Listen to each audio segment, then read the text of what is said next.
Hello again, once again, guys. This is Carl from the All Balls channel.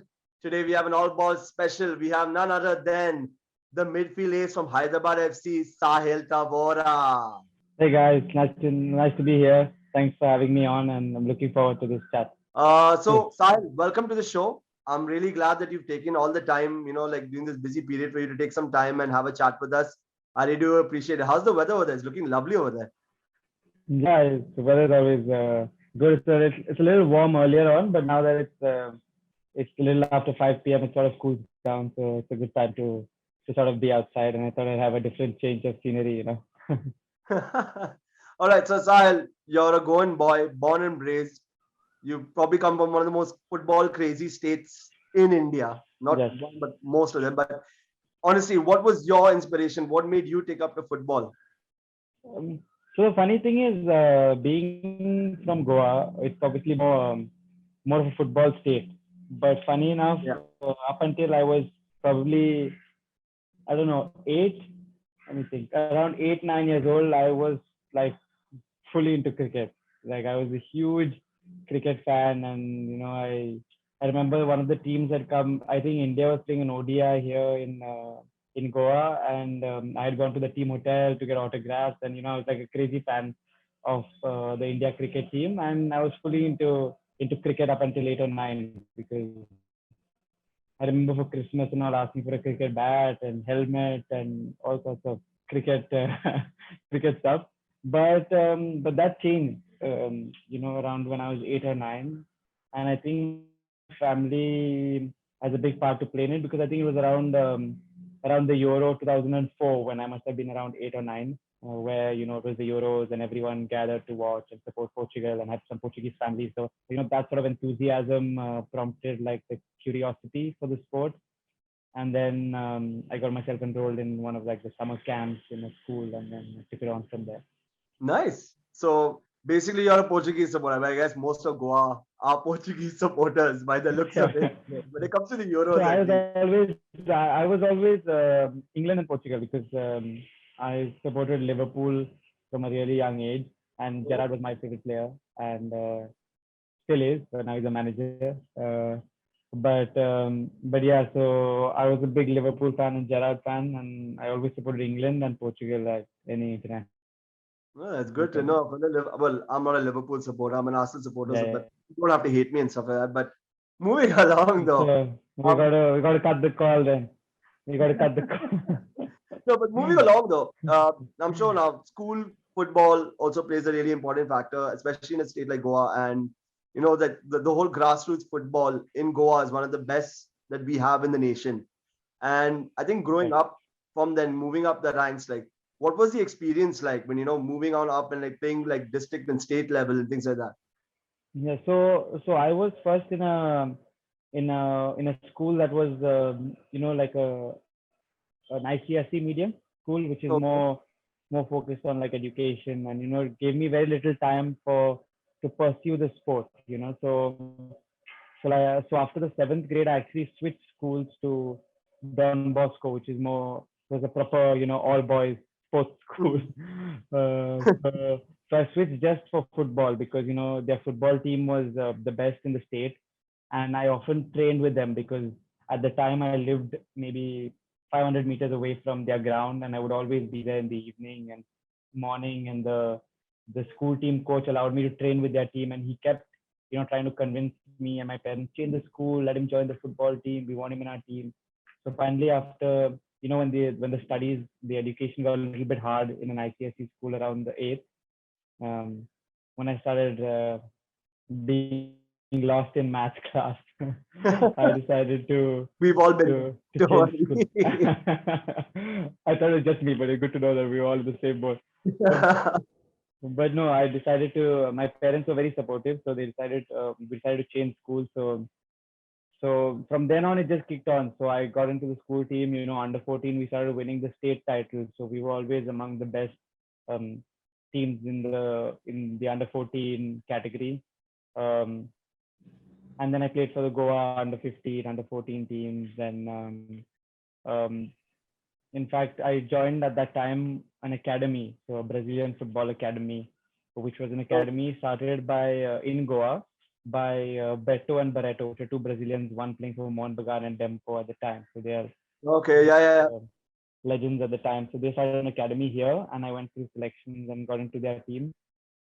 So pretty much from the age of 14 to 17, I had like the same schedule for 3 years, where in the morning I would go to school training, which was before school. So it was like the school team practices. Preschool So training. maybe I like mean, like 6:30. this before school, yeah.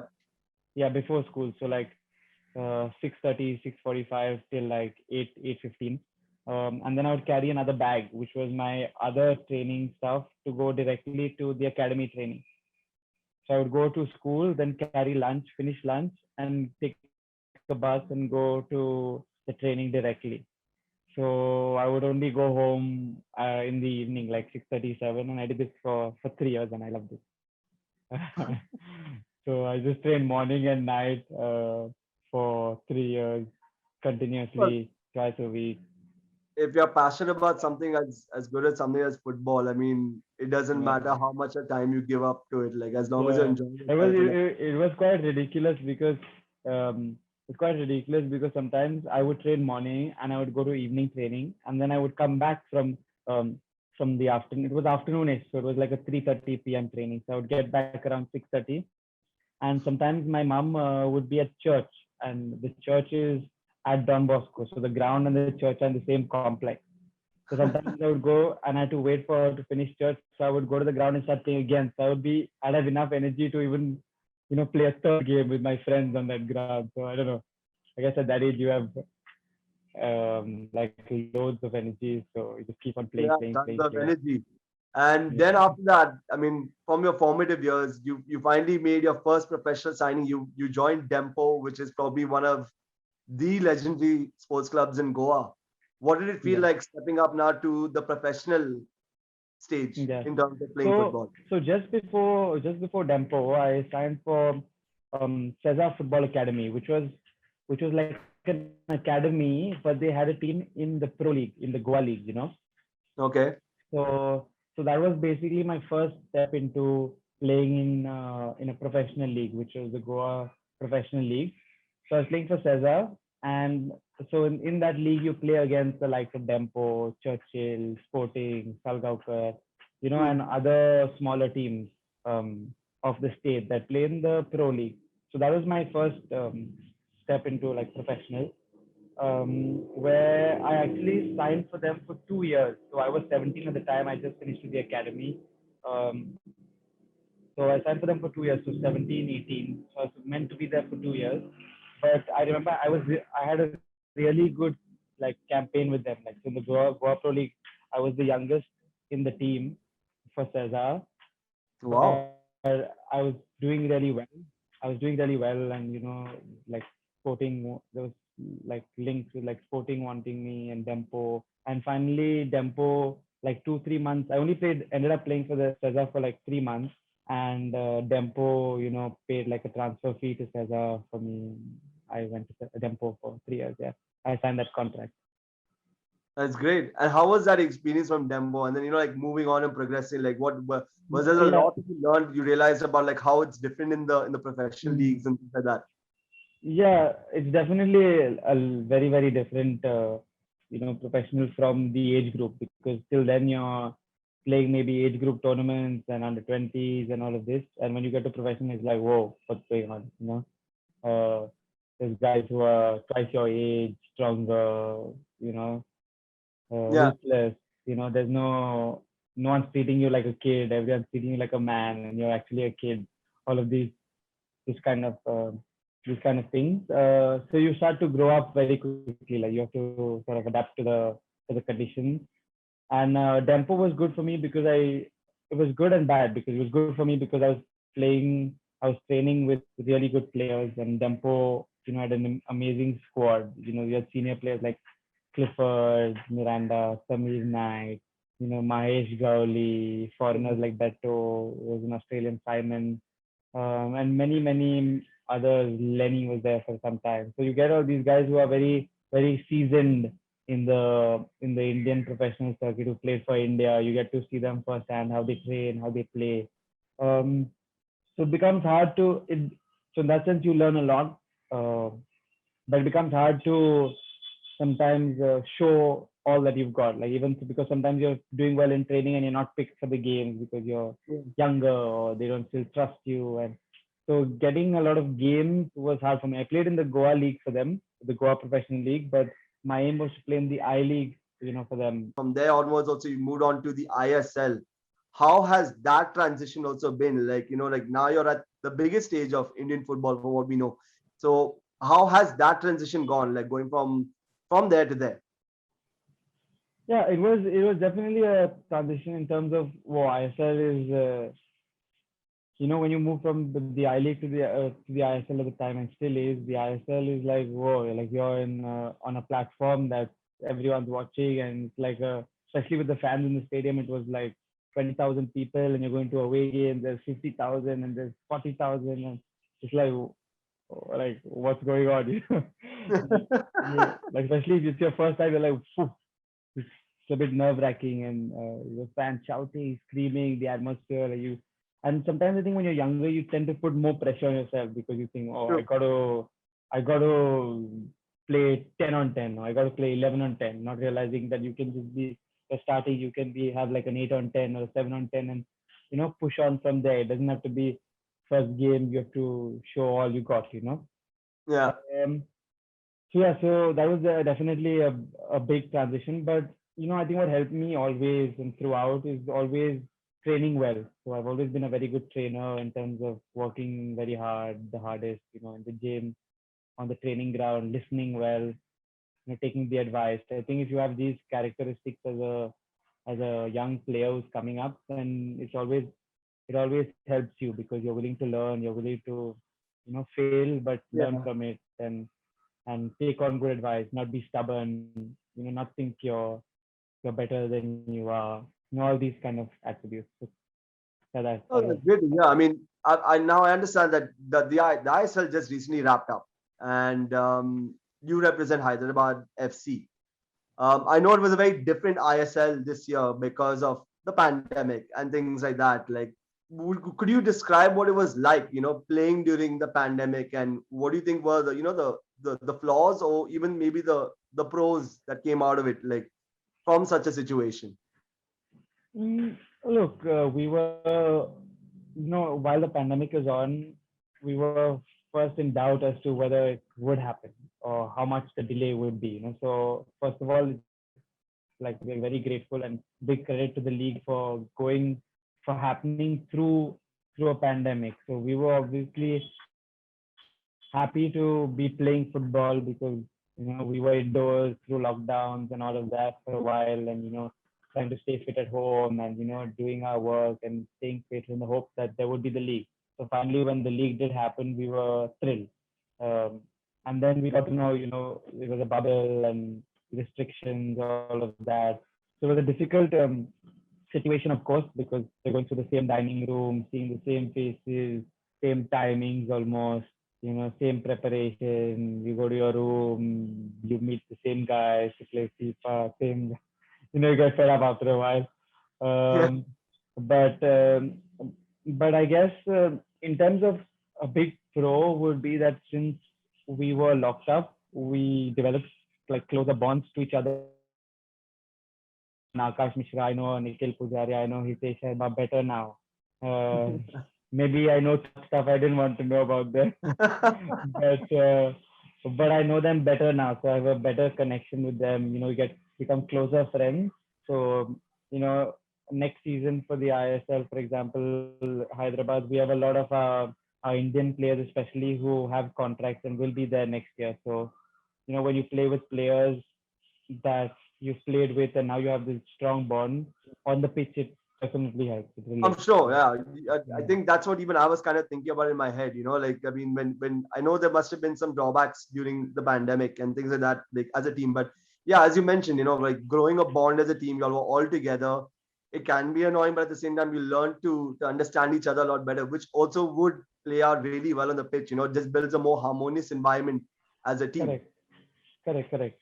Because in a regular season, a post training or when you're not with the the guys, you're doing something else. Like you may go with your partner or girlfriend or wife or whatever, out and go to a film and not spend as much time Hmm. um, with your teammates. So here you were kind of forced to spend time with them and joking around with them, dinner halls, all of that. I enjoy. And I'm sure also another added plus was that it was all organized in Goa, so you weren't that far from home. Technically, you were in your home state, so Yeah. I'm sure most of the players also looking up to you, like, because he's, oh yeah, he's the local guy, like he can probably like make us feel a lot more Yeah. comfortable. I I guess that was a good thing, but also a bad thing because you're so close yet so far. Because the hotel we were staying at, I lived literally 10 minutes away, and I Uh, couldn't see my family once in 6 months, and I couldn't see my friends once. So they were like, "Oh, you're so close. Come on." I was like, "No, it's not possible." So it was a good thing I was local. Like, the weather, and in that sense, it was good. The grounds, I love playing at the grounds we played at, especially Fatarda. Um, so in that sense, yeah, local. It was good. But otherwise, could be like very close yet so far. well, I like to ask you something which I just like to ask most professional footballers, especially during the time of the pandemic and stuff like that. Like, how important do you think was mental health at this time? Like as I said, at least you're in your home state, you're closest to home, you have people and friends around you, even though you were in a bubble. But how important was mental health during the time, especially with the players coming from outstates and coming and settling over there during the ISL? Like, was it something that was being like a little bit difficult to how do you say, what's the best term I would say is, was it difficult to address it, or were you guys working it all out together? No, I think for this, the credit has to go to Hyderabad FC. They at the beginning of the season, before the season started, they sort of got a mental coach on board. And basically, we had like Zoom calls where everyone was on a call, and we explained that it's going to be a bubble. We're all going to be together, away from families. It's going to be difficult. We're going to be just our rooms training. So it's really important that we get everyone together and form like a really tight knit group, Hmm. and have good bonds with each other, have a family. And it's difficult when you're in a team because some players are not playing because you have a squad of 25, 27, and 11 Yeah. are playing, 7 on the bench, and the rest are at home in the hotel. So Yeah. it's difficult to have everyone happy and everyone always in a good mood. But Yeah. I kid you not, like this year our team was very very good with this. Like we had players who were playing, who were not playing. Younger players who were not even in the squad. They all were really good as a group, and even though it was difficult for them, I'm sure when they went back to their rooms, at least in that environment, kept it very positive. Yeah. I guess when you're winning and you're having good results, that helps. So maybe a team Yeah. like It just keeps that Odisha, momentum going, yeah, maybe basically. a team like Odisha, East Bengal, who didn't have the best of seasons for a while. Maybe for them to have that good atmosphere um, within the group would have been a lot harder. But our management and our coach and our foreign players as well were very, very, very, very good in terms of this. Like super positive, great guys, funny guys, just joking around. No big egos, just simple guys who just wanted to play football and win. So it was perfect. Well, that's great.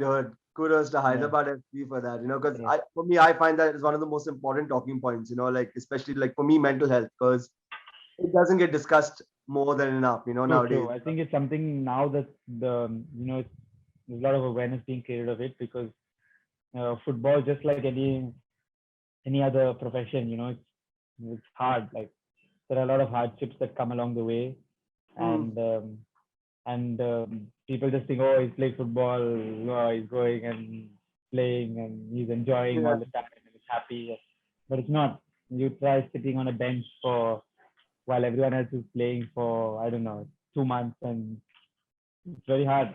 If you're not playing, it's very hard, and everyone's celebrating, but you have to celebrate, but you know you want to be playing, so it's like a fight inside. So it's not always easy, and it's not always what you see from the outside. So it's definitely mental health is definitely something that is talked Well, about I less, and I definitely appreciate that insight over there, Sahil. Well, Sahil, on our show, and normally in all our all balls shows, we do this little thing called explain-a-gram. Yes, I came up with Mm. that term. It's still something that's a work in progress, but it's just something where we look into our guests and their socials. And we got a couple of pictures Okay. we'd like to describe or to explain as to what was going through your head or what were you feeling at that point when you got it. So the first one I'm going to go through is definitely this one. It's you and the Wow, Brazilian wow. Adriano. Yeah, that's a picture of a really, really good player and Adriano. No. This was actually a pre-season in Brazil when we went, to pre-season training camp, and I think we had a couple of days off. So Lucio, who's really good friends with us, um, told us, "Do you want to come to Adriano's house?" So we were like, "Of course, I would." So we all went there for a meal, and there was some music and a bit of dancing, but it was mainly Manda, not me. but uh, but yeah, it was good. It was amazing to see him. We were like, wow, a real legend, incredible striker. Um, so little that we got to see him. I didn't get to see a lot of his career, but the part that I got to see was, wow, what a player, and could have been so much better, but for whatever reason. But wow, it was really a great moment. The next picture I'd like to share with you. Well, it's you've been trained under the tutelage of the legendary Zico. All Hmm. right, what's it like to be basically managed and trained under such a legendary player and manager? Yeah, it was because the first 2 seasons he was the manager and I was watching it from home. So I was thinking, if I got to work under him would be amazing. And that season, thankfully, I got to work under him, and wow, what a legend! I think you don't get to know how big a legend he is, being so far away from Brazil. But when we went there, there were people at the airport with like Zico tattoos, on their arm, and he's like a huge, huge star there, and rightly so. He's one of the world's best players all time. And even at this age, you could see that he had some of the touch, some free kicks he would just put in the top corner sometimes. And working under him was great. He had so much experience. He didn't do a lot of in-depth, tactical stuff as the younger coaches or the coaches of the new era do. But he had so much experience and he would give you so much confidence to the youngster. He definitely helped. I'm sure if you ask like Manda, Romeo, Keenan, all these guys to just go and play their game because he didn't really put a lot of pressure on you. But he just said, treat it like any other game and just have fun. And I think that helped all the players. I think anyone who's getting to train under Zico should probably just take as Yeah, much as like be a that's sponge it. and soak up as much knowledge as Correct. possible as Yeah, you can. yeah. It was a great experience. Wow. All right, moving along. Our next picture. Yeah. Describe this for me. To be honest, I love it. Like it's definitely. I think it's an international tournament or it's a district tournament. I'm not sure. Like, because I'm seeing a lot over here. Can you describe what's happening over Where's here? Right. where's my beard? Baby face here. A No, this was baby this was this, style. yeah, baby face. No, this was actually the Lusophonia game that happened here in Goa. So it's basically a tournament with all Portuguese colonies at one point.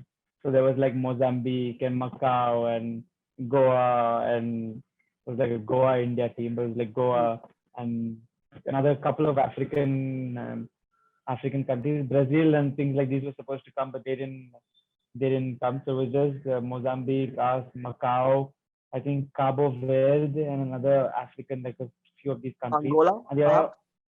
Angola was there. I'm not sure if Angola was there, but yeah, about like five six countries, and it was the football. So they have all sports. There's running. It's like an Olympic Games, but football is one of the sports. Um, and we played against Mozambique in like a final where in the Macau we played against Macau in semi-final where I scored, and then this was after the final against Mozambique, and Mozambique was I think some 30 40 rankings above us, above Goa or India, above India. So and we managed to beat them at Fatauda. The stadium was full for the first time in a long time because there wasn't ISL then yet. Hmm. So it was just I League, and I League didn't have as many fans coming to the stadium.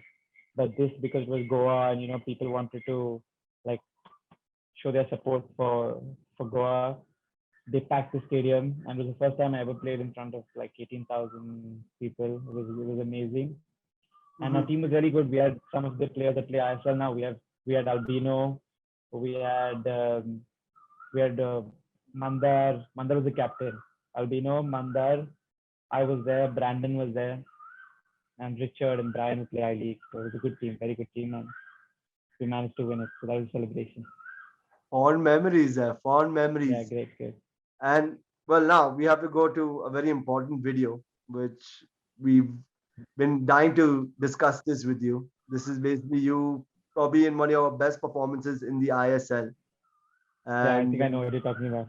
yeah, we're just going to quickly play it back for you for a second. And you Sure. can just let Yeah. me know as to what was the feeling like? I just wanted to explain as much as you can as to what was going through your head before you came on, Okay. what was going through your head when you came on, and what happened, and what Oh, was wow. going through It'd be your head great to after that relive happened. them. Yeah. Cool. Yeah, sure. It's a perfect ball. Quello's putting his hands up. Oh, it's in! Oh, wow. Oh, what drama! Don't forget about the penalty because Tavora has given us one of the most magic moments of season 3 in the Hero Indian Super League. Another young talent has stepped up with 2 important goals here tonight. A most incredible night of drama, excitement, passion, goals, celebrations, mistakes, you name it, we had it all. Andy, it's the first time the Goa have beat Chennai here. They've done it tonight in style, a funny old style. So, No. Sahil, give us a brief, oh no, give us an in-depth detail Uh-huh. as to what was going on that time. Okay, so basically, I think the game before that was the last game of the season, the one against Chennai. Before that, Mm-hmm. we had played against Delhi, and we lost 5-1. Second half, we conceded 4 goals, something like that. And but that game, I played really well. Like I had a good game, and I thought I would surely be starting this last game against Chennai. So I was already last game of the season. I want to play. And then Zico announced the team, and boom, I'm on the bench. So I was like, I didn't say anything, but I was so disappointed. But I was, itching to come on. And I was like on the bench, like shaking and be like, come on, come on, come on, I want to get on. That kind of, you sometimes you have like when you're feeling good, like because of the performance I had last game, I was feeling really good and I wanted to carry on, with that momentum. So okay, coach decides I'm on the bench, fine. So I wanted to get on, and I think it was a crazy game first of all because both teams I think were at the bottom. Um, so I don't think anyone wanted to defend, which is attack, which is attack.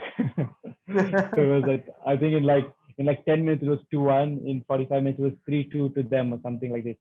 Mm.